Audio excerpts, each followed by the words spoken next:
কিসের পরাগ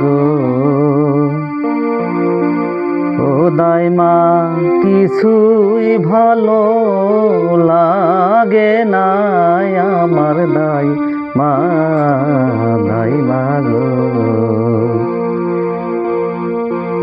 গানের সাথে সাথে সারগাম শিখি। যে গানটি বাজাচ্ছি সে গানটি বা গানের সুর মহল্লার প্রায় প্রতিটি মানুষের জানা। ৮০ এবং ৯০ দশকের এই গানটি প্রায় সবাই গাইতো এবং জানতো। ঠিক এখনও সবার মনে কেড়ে নেয় এই গানটি। মূলত এই গানটি ঐতিহ্যবাহী রূপবান যাত্রাপালার গান। এই গানের সুরে সুরে আমরা সারেগামা প্র্যাকটিস করে গানটি শিখতে পারি। যেমন সারগাম বাজাই, সা সা গা গা গা মা গা পা মা গা রে গা মা গা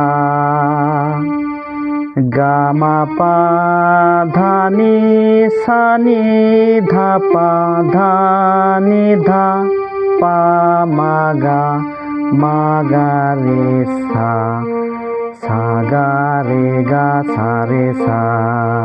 এভাবে আমরা প্র্যাকটিস করতে পারি।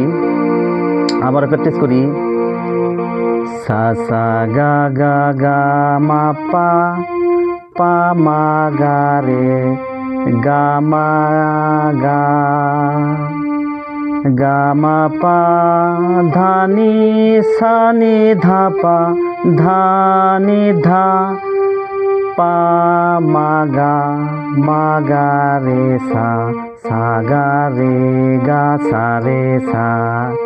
এভাবে আমরা গানটি প্র্যাকটিস করে শিখতে পারি সারগাম প্র্যাকটিস করে। কি জানি কি শুনি দাইমা গো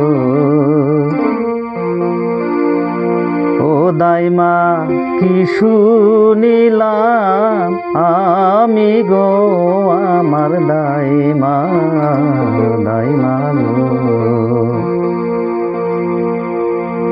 পাড়াপড়শি সবাই বলে গো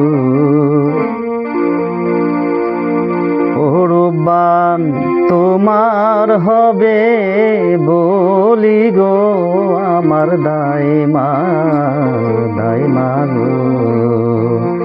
এভাবে আমরা গানগুলো প্র্যাকটিস করে সারগাম শিখতে পারি এবং গানগুলো শিখতে পারি।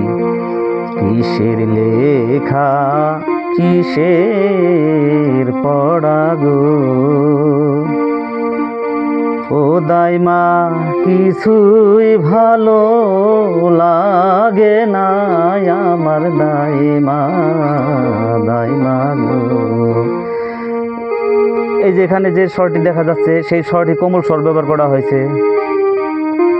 কিছুই ভালো লাগে না, এই যে এখানে কোমল স্বর ব্যবহার করা হয়েছে, কোমল স্বর নাই আমার দাইমা দাইমা গো। এভাবে আমরা গান প্র্যাকটিস করে সারগাম শিখতে পারি।